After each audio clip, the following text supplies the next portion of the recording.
Hi friends, இன்றைக்கி கோதுமை ரவை வச்சு உப்புமா எப்படி செய்யலாங்கிறது பார்ப்போம்.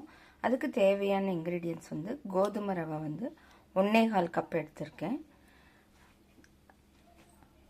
பச்சை மிளகா 4, கருவேப்பிலை, பட்டாணி 1 கப்பு, 3 பெரிய வெங்காயம், கடலைப்பருப்பு, கடுகு, உளுத்தம்பருப்பு.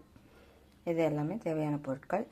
இதை கட் பண்ணி வச்சுக்கோ. வெங்காயம் இதெல்லாம் இப்போ வெங்காயம் எல்லாம் கட் பண்ணி, பச்சை மிளகா, இஞ்சி எல்லாம் கட் பண்ணி வச்சுட்டேன். இஞ்சி ஆப்ஷன் தான், யாருக்கு வேணுமோ போட்டுக்கோங்க. பொடியாக கட் பண்ணி வச்சுக்கோங்க. இப்போ எப்படி செய்யலாங்கிறது பார்ப்போம். இப்போ வானொலி சூடானோட்டி கொஞ்சோண்டு எண்ணெய் விட்டுக்கலாம்.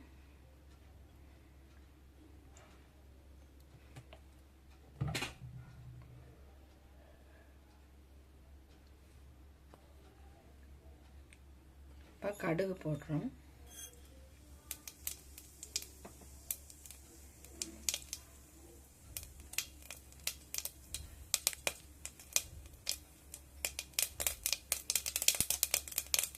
கடுகு பொரிஞ்சிட்டு கடலைப்பருப்பு, அப்புறம் உளுத்தம்பருப்பு, பச்சை மிளகாய்,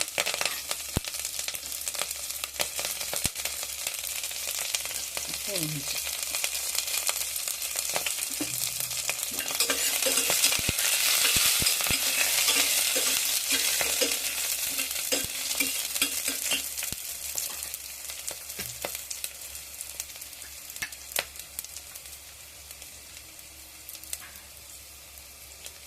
இந்த ஸ்டேஜில் வெங்காயம் போடும்.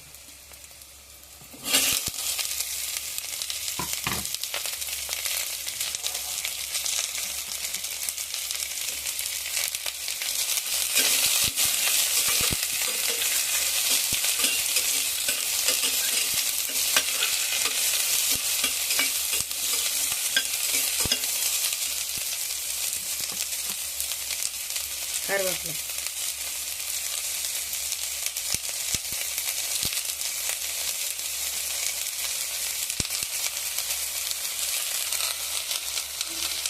உப்பு கொஞ்சம் போடுறேன், சீக்கிரம் அப்போ தான் ஆனியன் வரும்.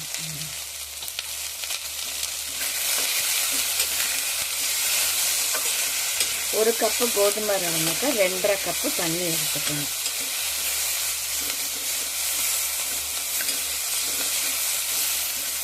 கொஞ்சம் வெந்துட்டு பச்சை பட்டாணி எடுத்துக்கணும். ஒரு 2 மினிட்ஸ். இப்போ பட்டாணி ஆட் பண்ணலாம்.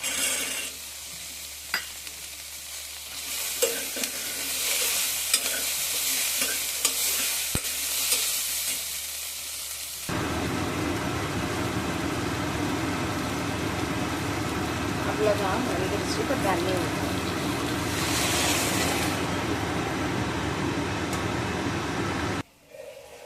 இப்போ தண்ணி கொதிக்க ஆரம்பிச்சிருச்சு. இப்போ நம்ம கோதுமை ரவையை ஆட் பண்ணணும்.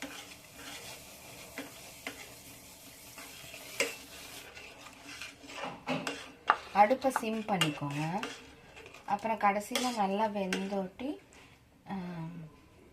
கொத்தமல்லியும் தேங்காயும் லாஸ்ட் ஸ்டேஜில் போடணும். இது அப்படியே ஒரு சிம்மில் வச்சுட்டு ஒரு 7 to 8 மினிட்ஸ் அப்படியே இருக்கட்டும். மூடி வச்சுருங்க, அப்போ தான் சீக்கிரம் வேகும். இப்போ ஆயிடுச்சு.